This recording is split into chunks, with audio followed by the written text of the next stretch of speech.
Hi guys, good morning. So kakarating ko lang galing trabaho at time check 6:37 AM. So nagluluto na ako ngayon para diretso turog ako mamaya. Maliligo, din kakain, din work ulit.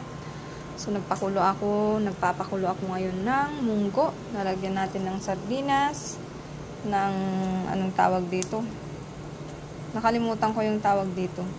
Tapos mayroong ano ba yan? Nawala na yung isip ko. Basta itong gulay, repolyo. Yan. Repolyo, tsaka yung yung kulay green.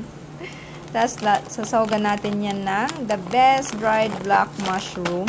Ang lasa niyan, ang sarap. Sa Korean restaurant ko yan nabili. Tapos, ang ating garlic, tas onion. Tapos, yung bell pepper. Ayan. Siyempre, nagluluto na din ako ng kanin.